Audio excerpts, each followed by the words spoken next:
Hello दोस्तों, स्वागत है मेरे यूट्यूब चैनल में। दोस्तों आज आपके बीच लेके आए हम थेल्स प्रमेय का विलोम। इससे पहले हम थेल्स प्रमेय और पाइथागोरस का विलोम सारा कुछ बता चुके हैं। जाके डिस्क्रिप्शन बॉक्स में जाके चेक कर सकते हैं और अच्छे ढंग से आप लोग पढ़ सकते हैं, क्योंकि ये एग्जाम में पूछता है आप लोगों का। तो आइए देखते हैं थेल्स प्रमेय का विलोम क्या कहता है। कहता है क्या, यदि एक रेखा किसी त्रिभुज की दो भुजाओं को एक ही अनुपात में विभाजित करे तो वह तीसरी भुजा का समांतर होती है। देखिए, जैसे क्या है, एक त्रिभुज है, ठीक है। इसके दो भुजा जो है, ये दो भुजा ले लिए, ठीक है। जैसे क्या दिया है कि अनुपात का है, तो अनुपात में मतलब क्या, जैसे ए डी, अब बटे में क्या है, ये डी बी, ठीक है, डी बी बराबर क्या दिया है, ए ई, अब बटे में क्या है, ई सी, ठीक है। तो हमको क्या कर रहा है कि वो तीसरी भुजा के समांतर होती है। मतलब क्या, ये जो भुजा है, ये भुजा क्या होगा, समांतर होगा। यानी कि हमको सिद्ध क्या करना है, डी ई पैरेलल टू क्या, यानी समांतर क्या हमको सिद्ध करना है, बी सी, ये हमको सिद्ध करना है। तो आइए सिद्ध करते हैं। सॉरी, हमको क्या सिद्ध करना है, डी समांतर ना, तो ये क्या हो जाएगा, डी ई समांतर क्या सिद्ध करना है, बी सी, ठीक है। ये गलत हो गया, हमको ये सिद्ध करना है। तो आइए सिद्ध करते हैं। अब आइए यहाँ पे क्या किए, सबसे पहले जो दिया था, हमको क्या दिया था, जैसे क्या लिखे हम, त्रिभुज ए बी सी है कि भुजा ए बी, ये जो मेरा ए बी और ए सी पर दो बिंदु क्या लिखे हैं, डी और ई, ठीक है, लिए थे जो, वही लिखे हैं इस प्रकार। क्या, तो ए डी अब बटे में क्या हो जाएगा, डी बी, ए ई अब बटे में क्या हो जाएगा, ई सी, जो हम ये समझाए थे आप लोगों को, ठीक है। यही हमको ये कह रहा था क्वेश्चन में।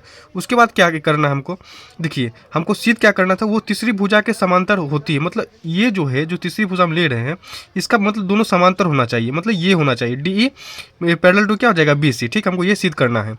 तो एक बात बताइए, जब सिद्ध करना है हमको D parallel to B C, यानी इसको पहले हमको मानना होगा कि दोनों समांतर नहीं है, तब तो हम जाके सिद्ध कर पाएंगे ना। तो आइए इसको क्या लिखते हैं हम रचना में, यदि संभव हो तो माना कि डी ई बी सी के समांतर नहीं है। हम इसलिए मान लिए ताकि समांतर हमको सिद्ध करना है, ठीक है ना, इसलिए हम क्या माने, समांतर नहीं है। अतः डी से एक रेखा, ये डी से एक रेखा क्या की है, डी एफ, ये डी एफ जो है लिए है, जो बी सी, ये जो मेरा बी सी के क्या है, समांतर है। यानी डी एफ, पहले हम डी था समांतर, लेकिन अब क्या की, एक रेखा लिए डी एफ जो क्या है, बी सी का समांतर है। ये अपना मन से खींच लिए और वही हम लिख दिए यहाँ पे, जो ए सी पर एफ बिंदु है पर प्रतिच्छेद करती है। बस जो हम यहाँ पे किए हैं वही चीज़ हम यहाँ पे लिख दिए। सेम टू सेम आप लोग को एग्जाम में माहौल में ऐसे ही लिखना है। अब आइए, अब चलते हैं क्या, त्रिभुज ए बी सी में पूरा चलते हैं। जब त्रिभुज ए बी सी में चले हैं तो इधर देखिएगा आप लोग, ये जो डी एफ हम डी एफ पैरेलल टू किसको किए, हम बी सी क्यों किए, कि डी एफ आप समांतर क्या हो जाएगा, बी सी, तो इसको हम लिख सकते हैं ना, ए डी अब बट्टे में क्या हो जाएगा, डी बी, अब बराबर, ये तो डी एफ को किए थे, यानी क्या हो जाएगा, ए एफ अब बट्टे में क्या हो जाएगा, एफ सी। यानी कैसे मेरा फर्स्ट हो गया, किस नियम से, थेल्स प्रमेय से। थेल्स प्रमेय में हमको यही कहता था, ठीक है। लेकिन हमको पहले क्या दिया हुआ था वही लिखे, परंतु दिया है क्या, ए डी अब बट्टे में क्या, डी बी बराबर क्या, ए ई अब बट्टे में ई सी। ये हमको प्रमेय थ्योरम कह रहा था, ठीक है ना। लेकिन ये तो हमको मान के चले थे, तो यहाँ पे लिख दिए हम समीकरण 2। अब क्या किए हैं, समीकरण 1 और 2 को दोनों को बराबर किया। क्यों, देखिए ये पक्ष और ये पक्ष दोनों आपस में बराबर, तो ये भी पक्ष आपस में बराबर होगा। यानी क्या लिखे, ए एफ बट्टे में एफ सी बराबर में ई ए ई बट्टे में ई सी।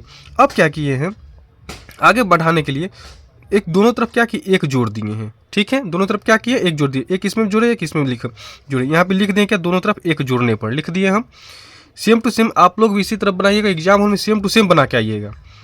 तो यहाँ पे क्या की, देखिए अब आप लोग को भी का जोड़ आता होगा, तो यहाँ पे देखिए मान लीजिए बट्टा में क्या है, एक है, इसका ही बट्टा मान लीजिए एक है।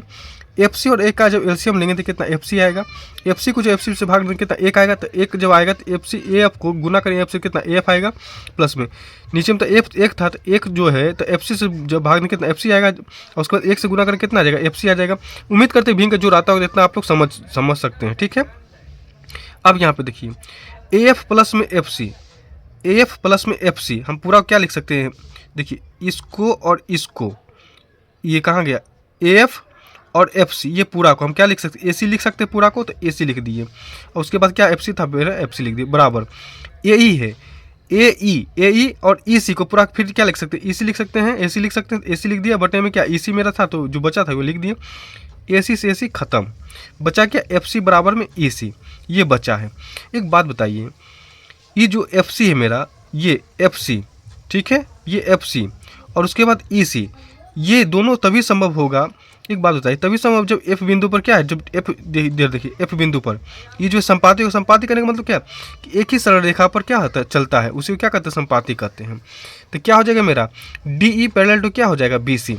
यही हमको सिद्ध करना था, यहाँ पे हम सिद्ध कर चुके हैं। उम्मीद करते हैं कि वीडियो आप लोगों को समझ में आया होगा। समझ में आया हो तो लाइक जरूर कीजिएगा। किसी तरह कोई भी समस्या है तो कमेंट बॉक्स में जरूर बताइएगा। अगर मेरे चैनल पर नए हैं तो मेरे चैनल को सब्सक्राइब कीजिए, साथ में बेल आइकन दो ताकि आने वाले वीडियो सबसे पहले देख सकते हैं। अच्छा लगे तो अपने दोस्तों को वीडियो शेयर कीजिएगा। धन्यवाद।